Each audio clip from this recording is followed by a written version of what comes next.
I wasn't the one who found the body. I was the one who accidentally proved it had been moved. When I told the police what I'd noticed, they stopped treating me like a witness. They started treating me like a suspect. At first, I understood why. If someone had walked into a crime scene and said what I said, I'd probably suspect them too. The strange part wasn't the body. It was the photograph. Everything started on a Sunday morning.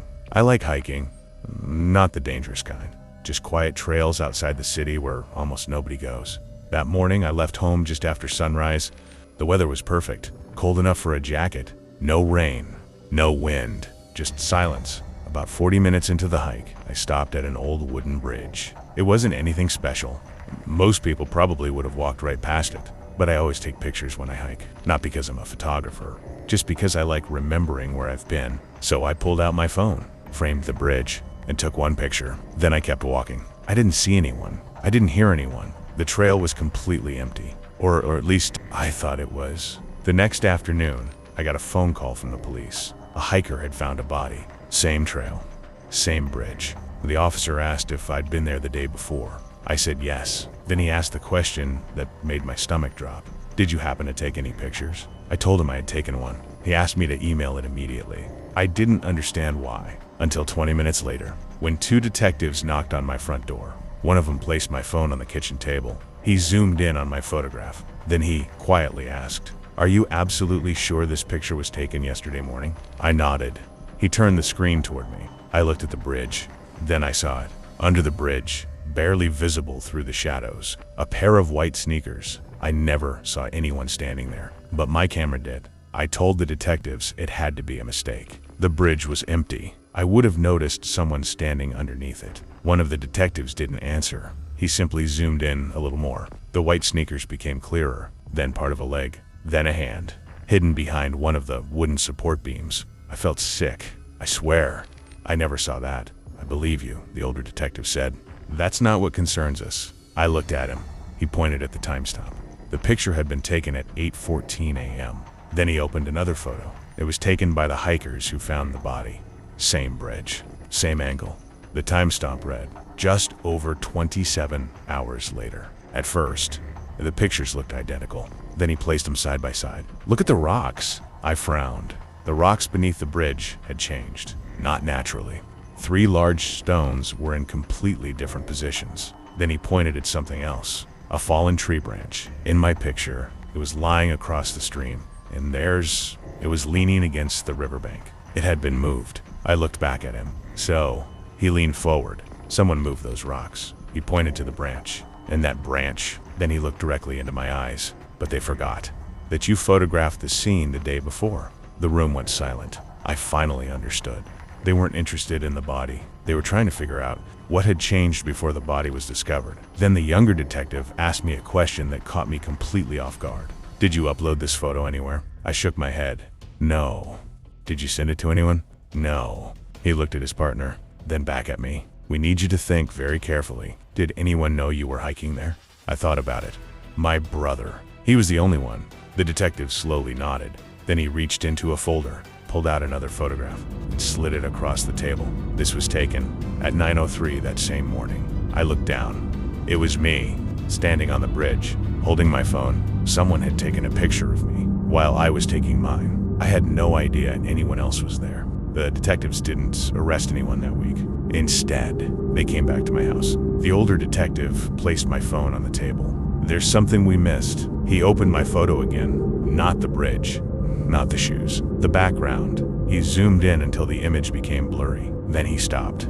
There, between 2 trees, was a camera lens. Whoever took the second photograph had accidentally photographed themselves. The forensic team recovered fingerprints from the abandoned camera 2 days later. It belonged to a local photographer who had disappeared 8 months earlier.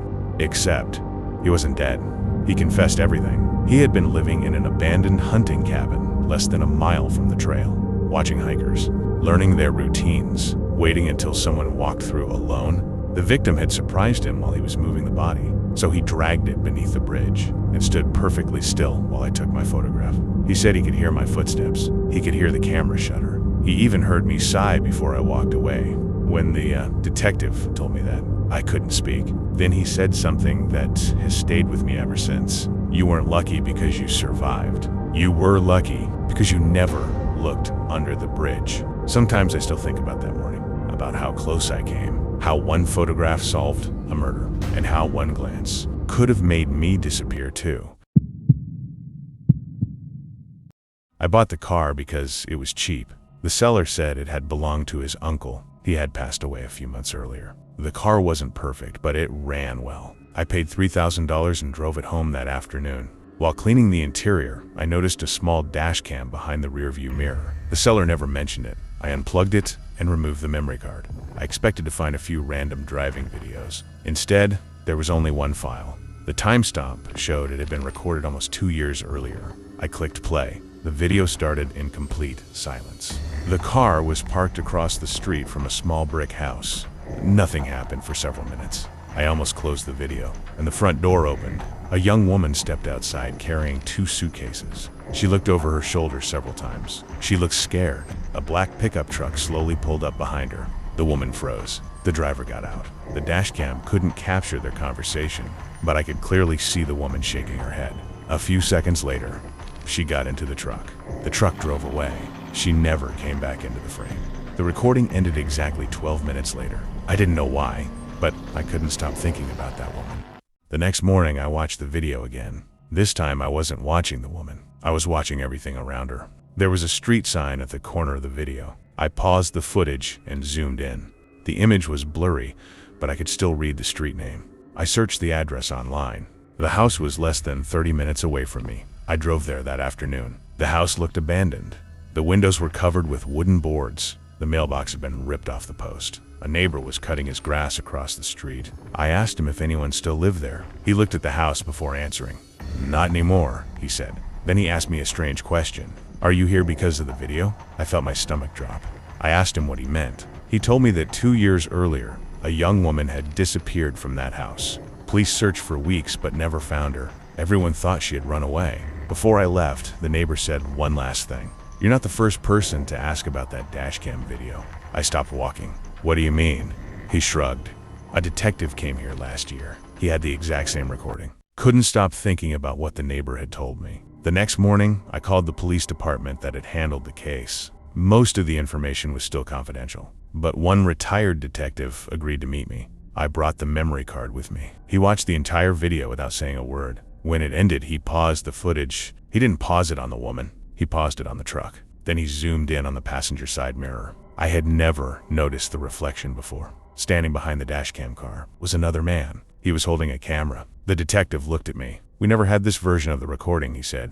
He explained that the original file ended 30 seconds earlier. Someone had kept recording after the police copy ended. Then the detective asked me where I had bought the car. I gave him the seller's name. He opened an old folder from the case. The seller's uncle had been interviewed during the investigation. He had claimed he knew nothing about the missing woman, but the dashcam proved he had been parked outside that house that night. The detective quietly closed the folder. This memory card should have been destroyed years ago. A week later, I learned the police had reopened the investigation. I sold the car the same day. I never told the new owner about the dashcam, because some things are better left buried.